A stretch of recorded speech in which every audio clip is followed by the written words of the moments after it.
We just gone to our daughter's house, and the house was locked partly. But I just located my daughter, and she's downstairs, and she's dead, and been dead quite a long time. Her body's cold.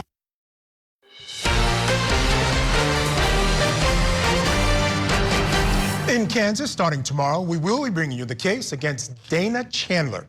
The now 62-year-old is accused of killing her ex-husband and his fiancée back in 2002. Now, Chandler was originally found guilty during her trial in 2012, but that conviction was later overturned in 2016 due to prosecutorial misconduct. Now, she's getting another day in court, and we'll play it all for you right here on Court TV, starting with opening statements at 9 a.m. right here, Court TV Live. Court TV legal correspondent Julia Janae gets you caught up on this case. Dana Chandler was convicted in 2012 for killing her ex-husband and his fiancée at their home in Topeka, Kansas. Please rise. This is the start of her second trial. Chandler got a do-over after the Kansas Supreme Court found the prosecutor in her first trial committed misconduct. Jackie Spradling painted a picture of Chandler that she was dangerous and that her ex-husband had to take out a protective order against her. But no protective order existed. An appeals court tossed out that conviction, and the Kansas Supreme Court disbarred Spradling.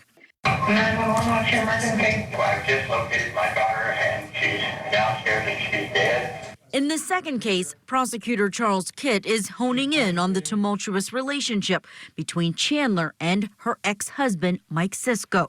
Sergeant Boley, as he starts learning more and more about the history of the defendant and Mike Sisco, he starts digging a little deeper and a little deeper. He finds out that their divorce took 4 years to finalize.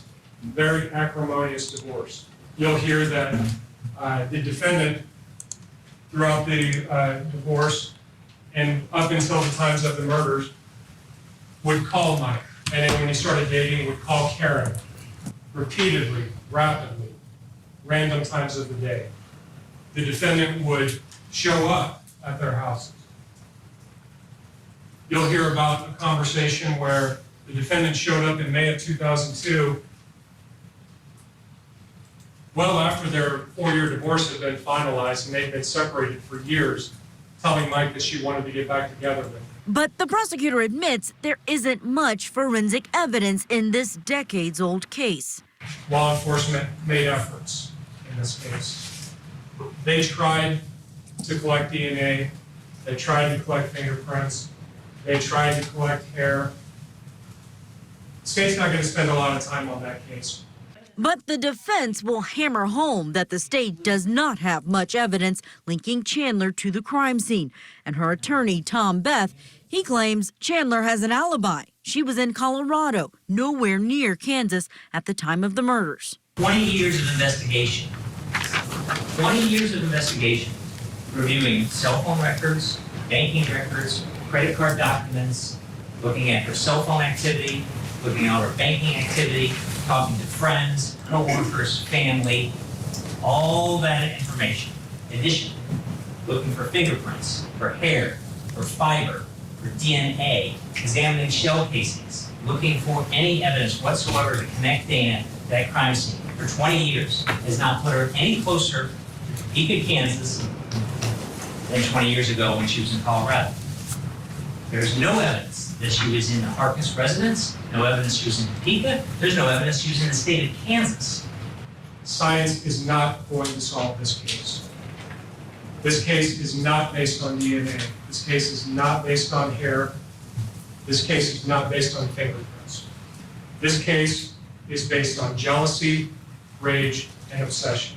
A new jury of 12 will decide this case, giving Dana Chandler a chance at freedom, while prosecutors get a chance to correct the mistakes they made in the first trial.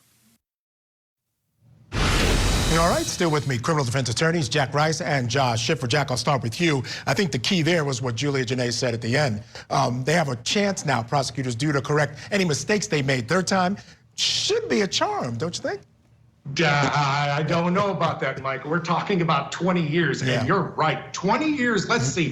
What do we have? Do we have DNA? Nope. Do we have hair fibers? Nope. Do we have saliva? Nope. Do we have fingerprints? Nope. Do we have paper trails? Nope. Do we have anything at all that puts her in that house, puts her in the crime scene? And if they don't, and you actually have a prosecutor saying, this isn't about science, you're like, excuse me? This isn't about forensics? How about this isn't about evidence? Because you make that argument, you're gonna get a jury who's gonna start to wheel and say, wait a second, you've had 2 decades, this is the best you got, and I had to get off work for this? Come on, better than that. Now, they had a 12th hour witness, Josh, who testified during the previous trial. Some hairdresser conversation leading back and forth. Someone supposedly saw her coming out, but the jury, and they have the opportunity to speak to jurors, the jury said they didn't believe that woman. So you can't put her on again. Didn't believe her, caused more problems, and go back to what Jack's talking about. Jack's mentioning all of the unaskable questions that we know the jury is asking. And that's really what a great lawyer thinks about.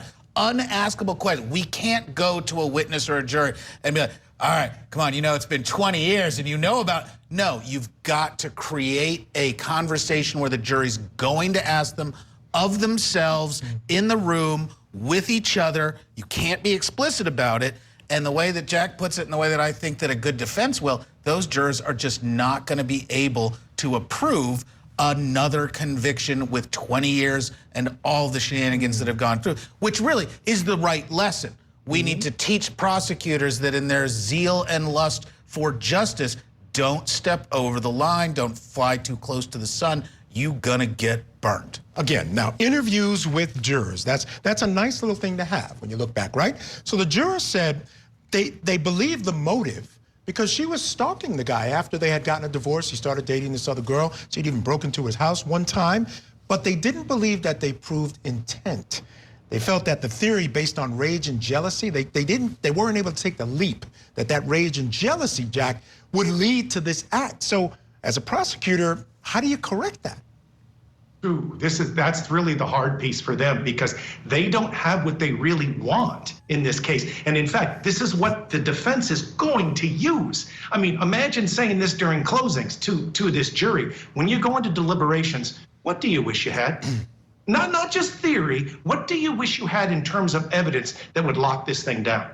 And you start saying, okay, now write that down on a piece of paper, drop that in the middle of the table during deliberations. You know what each one of those questions is? That, my friend, is reasonable doubt. Every single one they didn't answer, every single piece of evidence that you're looking for that you wish you had answers to, that is reasonable doubt. That is a fact. Yeah, that's beautiful. And you know what's interesting? During that original trial, the second trial, excuse me, the jury asked the judge and asked the court if they could take Chandler's demeanor into account in their deliberations. So I think as a defense attorney, that's something you need to learn from. Oh, absolutely. And if you get a second or now third bite at an apple, you know what it tastes like. You know how it's going to get you. Everybody knows the general on this. That turns something on in the jury's brain because you really want juries to have their critical thinking hat on. Right. We beg jurors, listen to what, please listen to the testimony. Then we're going to ask you to decide whether it was enough. Right, right. You know the weaknesses in their case. Yeah. And it's just, the evidence just wasn't there for at least one of the juries.